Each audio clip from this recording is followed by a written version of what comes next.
Welcome to this lovely interview with Sarah Palmer, who is the lecturer on the post-qualifying diploma in eating disorders course at Iron Mill College. So welcome, Sarah. It's lovely to have you here. It's really nice to be here. Thanks, Faye. You're most welcome. And we're just going to really start this short interview with how did you get to where you are today as being a lecturer? So I qualified as a counsellor in 2012. And when I was doing my training, as you do in training, people talk about the fields they might like to work in. Yeah, sure. And there were two fields that most of the training students were quite sort of fearful of. One of them was working with sex offenders, and the other was working with people with eating disorders. And I think that sort of sums up the level of fear, actually, of working with things that are quite full on and challenging.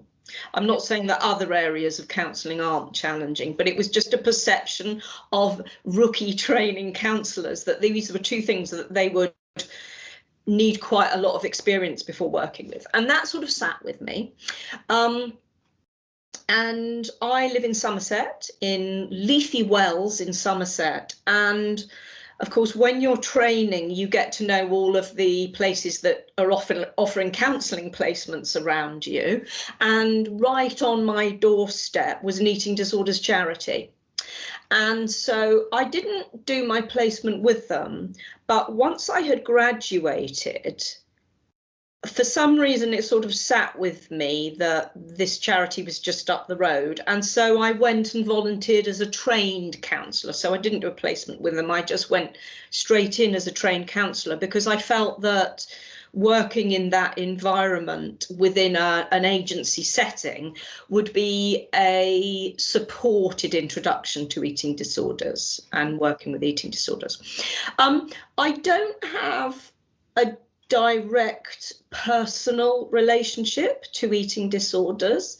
However, in my past, there was one time when I was a teenager, I was knocked off my bicycle. I was 18 and I was knocked off my bike and I bust my ankle.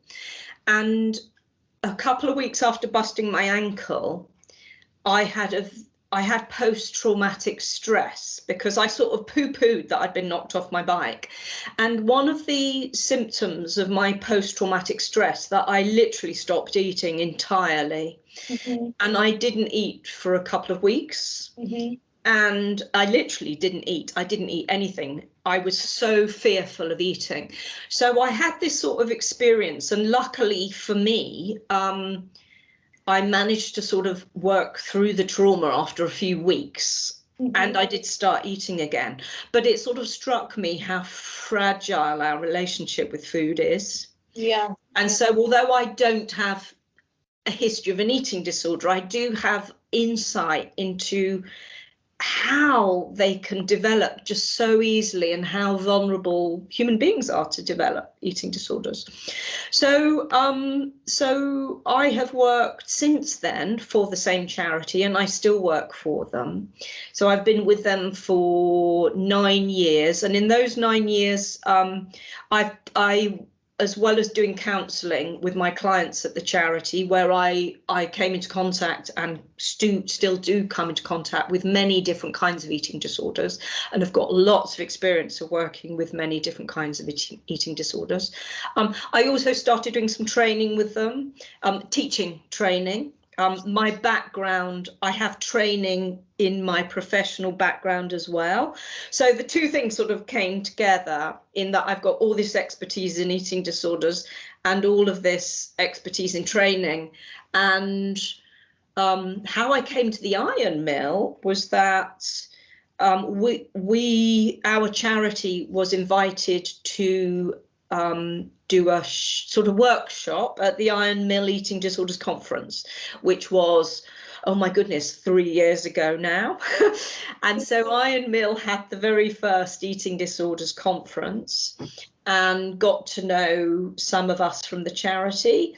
And then they thought, yeah, we'd really like to be able to deliver an eating disorders course. And they approached the charity and some of us at the charity, and I got the job.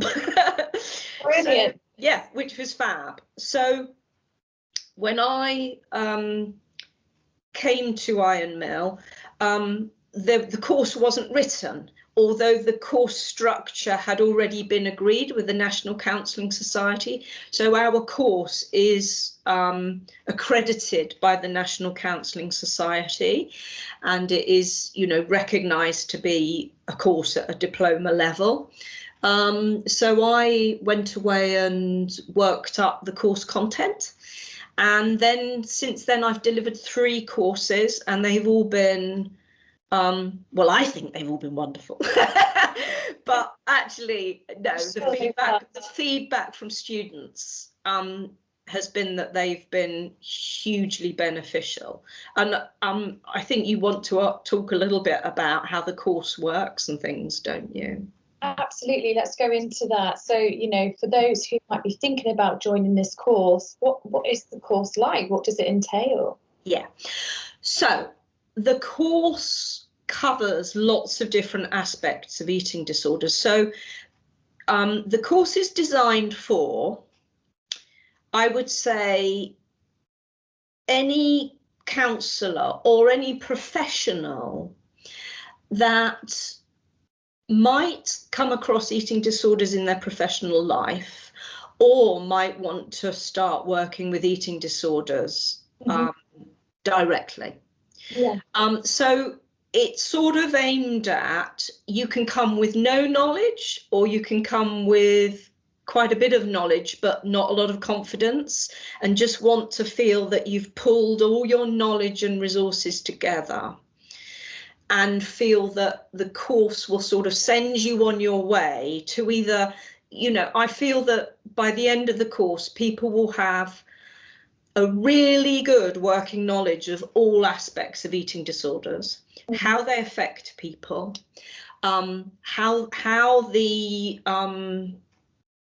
how they're worked with, because they're worked with in a lot of different ways, depending on whether you go via the NHS route and depending what modality you use and all of those kind of things. So the course covers one's own relationship with food and one's body. I think that's a really important thing, because very, very often people that come on the course, students that come, might already have a lived experience of eating disorders, whether it's their own or someone they've known, or clients. So that wealth of stuff that the students bring all gets sort of integrated into the course. And I think in a way that's the richness of the course. So when I say I think it's a really good course, it's not because of me, it's because of us. So you ask about how the course works. There are 12 modules over 12 days, and there's a subject on each day. And I have a PowerPoint structure. However, really, I aim to have two quite fluid discussion working sessions, morning and afternoon. And for me, the beauty of the course is that we work with whatever comes into the room as well. So although I've got this structure and, you know, making sure you get the knowledge, it's as much about working with all of the richness of people's lived experiences, experience through their job, their work, their own experience of their relationship with food or other people's relationship with food in their bodies. And it all sort of gets mashed together to create this really rich course. And I think that's why,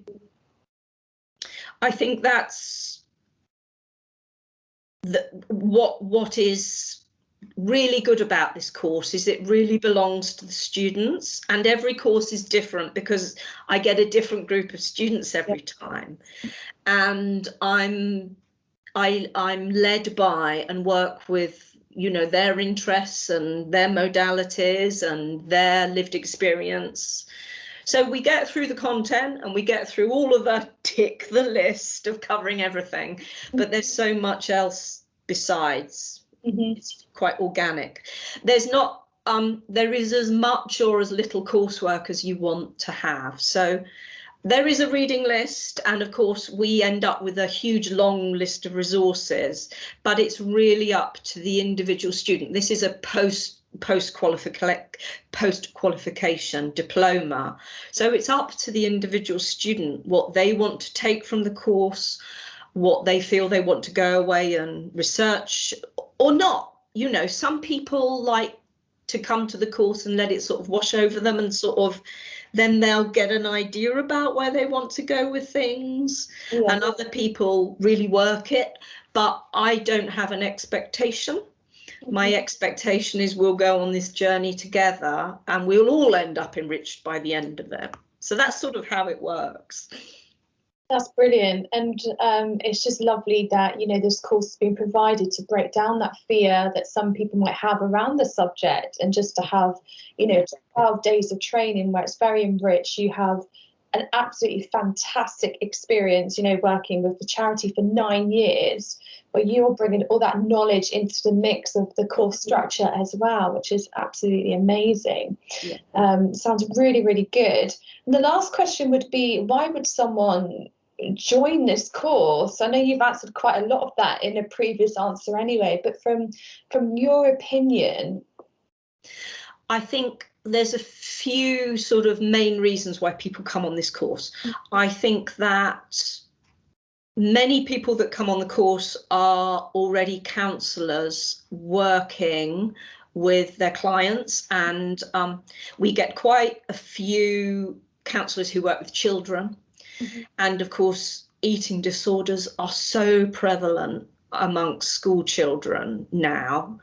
And of course, the school counsellors have to hold all that, and sometimes can feel quite underskilled in understanding eating disorders, and they're trying to do their best job under really difficult circumstances.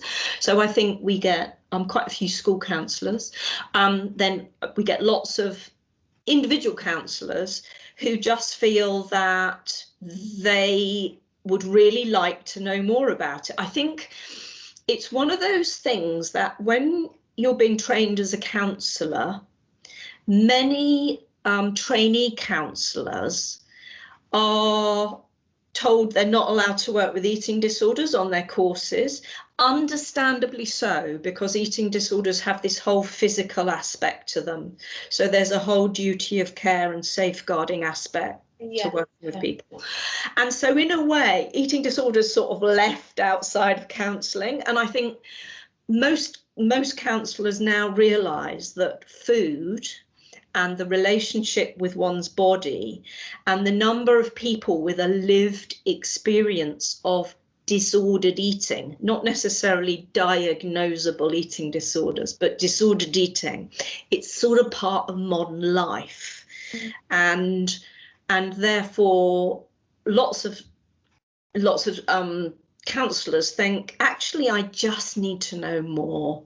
I just need to feel confident that when I'm sitting with a client and this comes into the room, that I know what to do with it. And some clients, some counsellors are actively would like to work with eating disorders, and therefore they come on an eating disorders course. So it's like a range of reasons. And for some counsellors, they've actually had quite a lot of experience of eating disorders, but they don't sort of feel confident enough to say, I'm an expert in this, or I know enough about it to say I work with eating disorders. So there's a little bit of like taking the training wheels off the bicycle. And I do genuinely think by the end of this course, all the individual students that come on the course, they know what they want to do next. So they'll know if they want to work with eating disorders, they'll know if they want to work with a specific area, they'll know if they don't want to work with eating disorders. And I think that that's it's sort of like it gives them the tools to make those decisions for themselves. Yes, absolutely. And just going by your experience that you shared at the start of how, you fell off your bike and you had that relationship with food straight afterwards, where the situation can be very unexpected, which, is quite poignant into the reason why you might want to join this course, because it could just land in your lap and you're going to have to work with that client through that. So yeah, it's a really good point to make. And as I say, for quite a lot of students that come on the course, they are absolutely interested in eating disorders because they do have a lived experience. And, it's really important on the course that I have to say to any person who's thinking of coming on the course who has had a lived experience, there is absolutely no pressure to self-disclose at all. So I don't want people to think, because I'm going on the course and I've had an eating disorder, or I know someone who's lived with one, that I have to self-disclose. It's not like that at all. It's a course where people organically bring up what they feel they want to share, and they don't share what they don't want to share. There's no pressure to do that. I think that's important to say, because I wouldn't want anyone to think, oh my God, if they know this about me, they'll all be going, and what, so tell us about you. It's not like that at all. Yeah, that's a really good point to make. Everyone's at different stages, aren't they, with that journey? So very much so. Well, thank you so much, Sarah, for taking the time to speak with us today. And it's been really nice just to hear more about the course and to allow potential students to find out more as well by watching this video. Yeah. So if anyone has any questions, you can email inquiries@iammill.co.uk, and the friendly team there will be helping you with any sort of questions you have about the course or the application process. Do you have anything else that you want to share, Sarah, before we just wrap up the interview? I think I'd like to share that I think all the students that we've had we've had 3 courses so far, and all the students have found it such a as I said earlier, a really, really rich experience. And all of the groups have stayed in touch with each other and are supporting each other moving forward.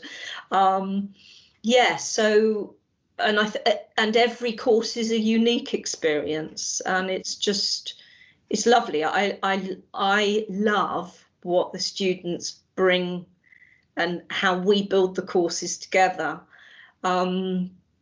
And I think some of that's because there's a lot to get through, but it's their course. And I think it's quite refreshing when you get into sort of post-qualification diploma level, and it's more sort of less teached at and more like, well, this is ours and we can make this about what we want it to be about. Yeah. Would I add anything else? Please do. If you want to ask me any questions, the office will forward your emails or phone number to me, and I'm really, really happy to have a one-on-one conversation. So if you're wondering whether this is the course for you and have got other questions, please contact us, and I'm really happy to have a chat with you. The last thing I wanted to say actually is that our courses have run in the college and online now, and because of the structure of the course, it really lent itself to being online as well as in the classroom. So in these strange times where we don't know if we're going to keep meeting individually or online, I think it might be quite nice to know that the course works really well, whatever environment we run it. And even when we hop from one to the other, it still works fine. So I would say it's quite a good course to come on in a pandemic, because we can roll with it, and it works really well. You don't lose anything because we've gone back online or gone back into a classroom situation. Yeah, that's really good to know. And obviously at IML College, we have those facilities and technical help in place. Yeah. feels very comfortable with moving online if that should be so. Brilliant, Sarah. Well, thank you so much. And I'm sure many people are going to benefit from watching this video. And it's really nice to know that they can get in touch with you through inquiries, and then, you know, you can arrange to speak to them, etc. So thank you for your time, and I'm sure we'll see you again soon. Thank you. Bye.